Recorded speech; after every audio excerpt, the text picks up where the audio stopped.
चलिए, तो तूफानी तेजी आज देखने को मिल रही है इक्विटी में। कमोडिटी बाजार की हलचल पर नजर डालते हैं, खासतौर से एग्रीमीटर में एग्री कमोडिटीज के बारे में। एग्री कमोडिटीज पे आज हम विशेष तौर पे बात करने जा रहे हैं गेहूं को लेकर, क्योंकि गेहूं बाजार से जुड़ा हुआ एक बड़ा अपडेट जो है वो सामने आया है। गेहूं के बाजार पर बातचीत करने के लिए हमारे साथ जुड़ रहे हैं पृथ्वी फिनमार्ट के डायरेक्टर और कमोडिटी एंड करेंसी रिसर्च के हेड मनोज कुमार जैन जी और आई ग्रीन इंडिया के डायरेक्टर राहुल चौहान जी। सर, आप दोनों का बहुत बहुत स्वागत है आज की इस विशेष चर्चा के दौरान। सर,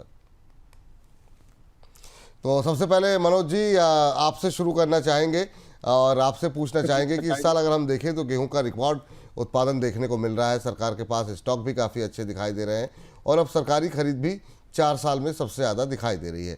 यानी गेहूं की सप्लाई साइड से फिलहाल कोई दिक्कत नज़र नहीं आ रही है। और अभी की सप्लाई को देखते हुए क्या सरकार गेहूं का एक्सपोर्ट खोलती हुई दिखाई देगी? क्या कुछ आपका ओपिनियन है इस पर? नमस्कार विपुल जी। बिल्कुल, इस बार यहाँ पे जो उत्पादन है वो रिकॉर्ड होने की संभावनाएं जताई जा रही है और उसी के चलते जो प्रोक्योरमेंट है गवर्नमेंट का वो भी इस बार रिकॉर्ड स्तर पर पहुंचने वाला है। लेकिन जहां तक एक्सपोर्ट का सवाल है तो हम देख रहे हैं कि जिस तरह से जियोपॉलिटिकल टेंशंस जो बने हुए हैं तो वहाँ गवर्नमेंट जो है फूड सिक्योरिटी को और इन्फ्लेशन को ध्यान में रखते हुए हमारा मानना है कि अभी ऐसा कोई निर्णय एक्सपोर्ट को लेकर के गवर्नमेंट की तरफ से शायद देखने को नहीं मिलेगा। तो हाल फिलहाल में अभी व्हीट एक्सपोर्ट की ऐसी कोई संभावनाएं नजर नहीं आती है। हाँ, अगर यहाँ पे गवर्नमेंट के प्रोक्योरमेंट होने के बाद मानसून जैसा कि बेहतर रहने की संभावनाएं जताई जा रही है और उसके बाद अगर गवर्नमेंट को लगता है कि यहाँ पे बफर स्टॉक काफी है तो फिर गवर्नमेंट जो है निर्णय ले सकती है। लेकिन अभी हाल फिलहाल में अगले 1 से 2 महीने ऐसी कोई संभावनाएं नजर नहीं आती है कि गवर्नमेंट यहाँ पे व्हीट के एक्सपोर्ट को प्रमोट करेगी। जी, राहुल सर, आपका भी मानना यही है कि जो है अभी ऐसी संभावनाएं कम दिखाई दे रही हैं कि सरकार एक्सपोर्ट को प्रमोट करे? नमस्कार विपुल जी। धन्यवाद मुझे शुभ बुलाने के लिए। जैसा कि जैन साहब ने अभी बताया कि जो मौजूदा हाल है उसे देख के तो अभी लगता नहीं कि निर्यात को लेकर कुछ सरकार कदम उठाएगी। देखिए, अभी हमारे 3 साल के बाद में देश में गेहूं का बम्पर उत्पादन हुआ है और बफर स्टॉक बनाने के लिए जो आज से 3 साल पहले जो हमारे पास जो स्टॉक अवेलेबल था वो 444 लाख टन के आसपास था, जो घट के पिछले 2 सीजन में 75 लाख टन के आसपास रह गया है। तो अभी हाल फिलहाल में मुझे लगता नहीं कि कोई जल्दबाजी निर्यात को लेकर की जाएगी, क्योंकि अभी हमें एटलीस्ट 2 बम्पर क्रॉप ईयर चाहिए ताकि हमारे केंद्रीय पूल में एक सेटिस्फैक्टरी लेवल पर गेहूं का स्टॉक बचे। अगर आप पिछले कई सालों की अगर आप तुलना करते हैं बफर स्टॉक में, तो अभी भी हमारे पास गेहूं इतनी अबंडेंट पे नहीं पड़ा कि गवर्नमेंट जो है वीट के निर्यात को लेकर कुछ कदम उठाए। जी, सर, राहुल जी आपसे ये भी समझना चाहेंगे कि यहाँ पर अभी जो करंट सिनेरियो है उसको देखते हुए अगर हम आउटलुक की बात करें तो कैसे देख रहे हैं आप? यहाँ से कीमतें क्या और गिरती हुई दिखाई दे रही हैं या फिर अभी मौजूदा स्तर पर स्थिर रहेंगी? आगे क्या तेजी आ सकती है? अभी सिचुएशन क्या दिखाई दे रही है आपको गेहूं की कीमतों को लेकर?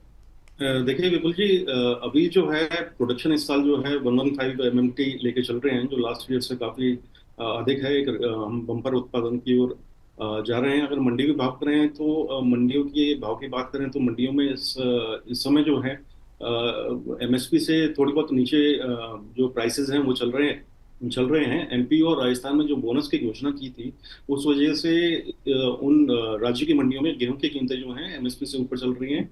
बाकी जो स्टेट्स हैं उसमें MSP के नीचे चल रही हैं। रही बात फ्यूचर की, इस समय मेरा मानना है कि गेहूं के जो भाव हैं एक लो लेवल पर आ चुके हैं और भविष्य में जैसे जैसे डिमांड निकलती है, लास्ट ईयर आपको पता है कि हमने OMSS के तहत केवल 30 लाख टन गेहूं की बिक्री हो पाई थी, जो उससे पहले 100 लाख टन के आसपास थी। तो मंडियों में और मिलेट्स के पास में अभी भी जो गेहूं का जो पाइपलाइन है वो खाली थी और जिस वजह से गेहूं की खरीद भी अभी चल रही है अच्छी रफ्तार से। तो मेरा मानना है कि मौजूदा लेवल से थोड़ी बहुत हमें 150 से 200 रुपये तक की तेजी देखने को मिल सकती है। ठीक सर। मनोज सर, आपसे भी यही जानना चाहेंगे, अभी आउटलुक को लेकर के क्या नजरिया है आपका? जहां तक व्हीट का प्राइस आउटलुक का सवाल है विपुल जी, तो हम देख रहे हैं कि इंटरनेशनल मार्केट में जो यूएस व्हीट का फ्यूचर है वो अपने सपोर्ट लेवल $515 के आसपास ट्रेड कर रहा है। ये काफी जो है हम कह सकते हैं कि लॉन्ग टर्म सपोर्ट लेवल है टेक्निकली। अगर ये लेवल के नीचे कीमतें फिसलती है तो एक बार यहाँ 2 से 3% की गिरावट और देखने को मिल सकती है। लेकिन अब वर्तमान लेवल से कोई बहुत बड़ी गिरावट आने वाले समय में देखने को मिलेगी ऐसी संभावनाएं कम है।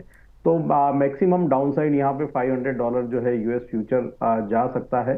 अगर यहाँ 516 के नीचे का ब्रेकडाउन होता है तो। लेकिन जहां तक अपसाइड का सवाल है तो वो भी अभी यहाँ पे प्रोटेक्टेड लगती है, क्योंकि जो प्रोडक्शन है ग्लोबली वो काफी बेहतर है। तो एक दायरे का ट्रेड अभी शॉर्ट टर्म में जो है देखने को मिल सकता है। जी मनोज सर, अभी जो अगर हम देखें तो गवर्नमेंट की तरफ से करीब 322 लाख टन गेहूं खरीद का टारगेट जो है वो रखा गया है। क्या आपको लग रहा है कि इस बार गवर्नमेंट ये टारगेट अपना पूरा कर पाएगी या फिर आपको खरीद कम लग रही है? आपका मानना क्या है गवर्नमेंट की खरीद को लेकर के सर?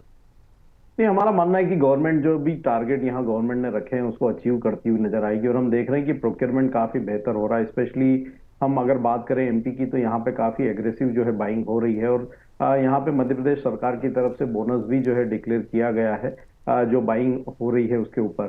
तो हमारा मानना है कि गवर्नमेंट कहीं ना कहीं लक्ष्य को जो है हासिल करती हुई नजर आएगी। और निश्चित रूप से हो सकता है कि आने वाले समय में हम यहाँ पे लक्ष्य जो है उसमें भी रिवीजन जो है सरकार की तरफ से होते हुए देखें। जी सर, रिवीजन हो सकता है। राहुल जी, आपकी टिप्पणी क्या होगी खरीद को लेकर के, गेहूं खरीद को लेकर के? देखिए, रिवीजन तो होना है क्योंकि एमपी में शुरुआत में 60 लाख टन की टारगेट जिससे बढ़ाकर 70 लाख टन किया, फिर उसको बढ़ाकर 80 लाख टन कर दिया। और अभी जो राज्य में 71 पॉइंट राज्य में करीब एमपी में 77.7 लाख टन खरीद हो चुकी है। तो अभी 80 लाख टन का रिवाइज करके टारगेट दिया है। अगर और खरीद बढ़ती है तो इसको 85 लाख टन भी किया जा सकता है। रही कुल खरीद की बात, मुझे लगता है कि इस साल जो है 320 लाख टन से ऊपर सरकारी स्टॉक में गेहूं का जो खरीद है वो पहुंच सकती है। जी चलिए, तो ये बात निकल के आती हुई बहुत बहुत शुक्रिया, बहुत बहुत धन्यवाद सर आपका आज की इस चर्चा में जुड़ने के लिए और अपनी टिप्पणी देने के लिए। बहुत बहुत शुक्रिया राहुल जी आज की इस चर्चा में जुड़ने के लिए। लेकिन अब चलते हैं मनोज जी के पास। और मनोज जी, कार्यक्रम तब तक पूरा नहीं होता है जब तक कि हम जो है कुछ ट्रेडिंग कॉल्स अपने दर्शकों को ना दे दें। अभी के बाजार को देखते हुए क्या कुछ ट्रेडिंग स्ट्रेटजी रहेगी, क्या कुछ ट्रेडिंग कॉल आपकी तरफ से रिकमेंड की जाएगी? विपुल जी, आज अगर हम बात करें तो ना सिर्फ इक्विटी मार्केट में बल्कि कमोडिटी मार्केट में भी, स्पेशली एग्री कमोडिटीज में चौतरफा जो है खरीदारी देखने को मिल रही है।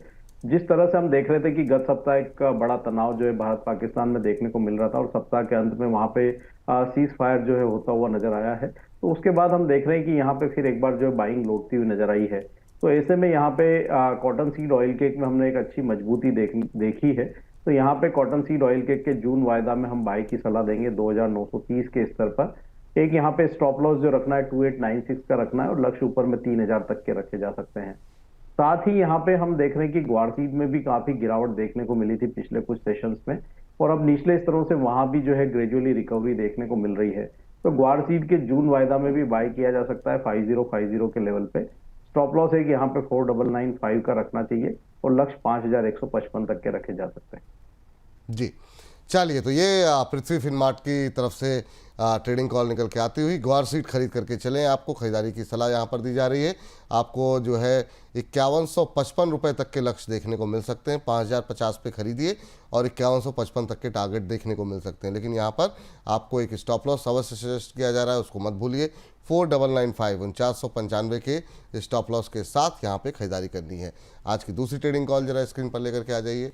और यहाँ पे कॉटन सीड ऑयल केक में जून फ्यूचर खरीद के चलना है। ये खरीद आपको 2930 रुपये के आसपास करनी है और यहाँ पर 70 रुपये के अपसाइड के लिए आप खरीदारी करके चलें। 3000 के लक्ष्य देखने को मिल सकते हैं। एक स्टॉप लॉस सजेस्ट जो किया गया है उसका भी अवश्य ध्यान रखें। 2896 2896 रुपये के स्टॉप लॉस के साथ यहाँ पर आप ट्रेड इनिशिएट कर सकते हैं। बहुत बहुत शुक्रिया सर, बहुत बहुत धन्यवाद आज की चर्चा में जुड़ने के लिए और अपनी तमाम ट्रेडिंग कॉल और गेहूं पर खासतौर से इतनी डिटेल में बातचीत करने के लिए बहुत बहुत शुक्रिया सर आपका।